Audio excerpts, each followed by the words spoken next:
नमस्कार, मैं आकाश बात कर रहा हूँ और मैंने बीटेक किया है एनआईटी राउरकेला से। तो देखते हैं अभी 12वां प्रश्न। हमें ये निकालना है, वी नीड टू हमें इसको इंटीग्रेट करना है, इंटीग्रेट दिस। तो इसका मतलब क्या है?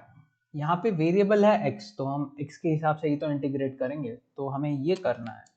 तो हमें निकालना है इंटीग्रल 1/√7 - 6x - x² dx। इसका मतलब dx को इधर लेके आइए, तो इंटीग्रल dx/√7 - 6x - x²।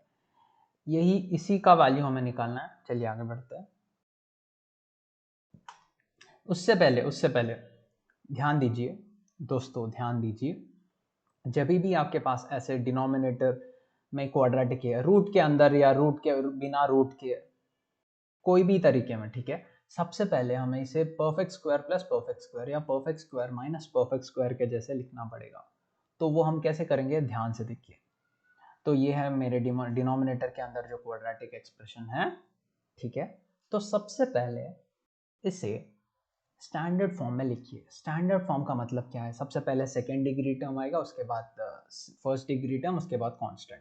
मतलब एक्स स्क्वायर टर्म मेरा पहला आएगा, तो ये बन जाएगा -x² - 6x + 7। सब बढ़िया। अभी आगे बढ़ते हैं। अभी इसमें से मैं माइनस कॉमन निकाल रहा हूँ। क्यों? क्योंकि मुझे एक्स स्क्वायर का कोएफिशिएंट 1 चाहिए, उसके बाजू में कुछ नहीं होना चाहिए, बस 1 होना चाहिए। यहाँ पे -1 है, तो उसके लिए मैं -1 को कॉमन ले रहा हूँ। यदि मैं माइनस को कॉमन लूंगा तो मुझे ये मिलेगा -(x² + 6x - 7)। ठीक है। अभी मुझे स्क्वायर कंप्लीट करना है, तो मान लीजिए मेरे पास है a² + 2ab। ठीक है। अभी मुझे स्क्वायर कंप्लीट करना है तो मुझे b² की आवश्यकता है, तो मैं b² को ऐड और सब्ट्रैक्ट कर सकता हूँ, ऐसे जोड़ के निकाल सकता हूँ। तो वही करने वाला हूँ। तो ये करने के लिए अभी आप गौर से देखेंगे ना, यहाँ पे 2ab है, मतलब बीच वाले टर्म ना 2 इंटू ए इंटू बी लिखा हुआ है। हम इसको भी वैसे ही लिखने वाला है। 6x को मैं कैसे लिख सकता हूँ? मैं इसे लिख सकता हूँ 2 इंटू एक्स इंटू 3। तो ये बन जाएगा 2 इंटू एक्स इंटू 3।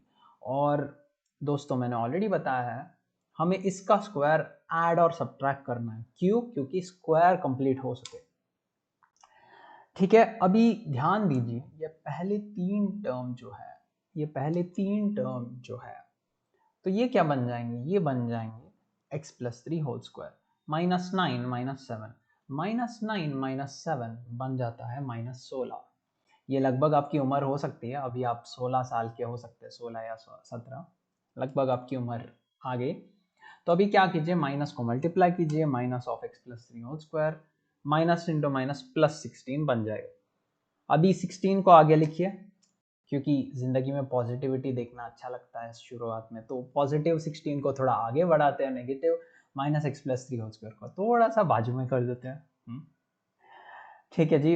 अभी इस ठीक है, आप मुझसे पूछ सकते हैं, सर आपने तो कहा था कि हमें perfect square plus perfect square और perfect square minus perfect square बनाना है, परंतु यहाँ पे तो एक ही परफेक्ट स्क्वायर दिख रहा है, ये तो ऐसा दिख नहीं रहा है, मामला ठीक नहीं लग रहा है। तो क्या करें? तो इसको हम बना सकते हैं 4² - (x + 3 होल स्क्वायर)। अभी लगता है सब कुछ ठीक बैठ रहा है, तो इसी के साथ आगे बढ़ते हैं।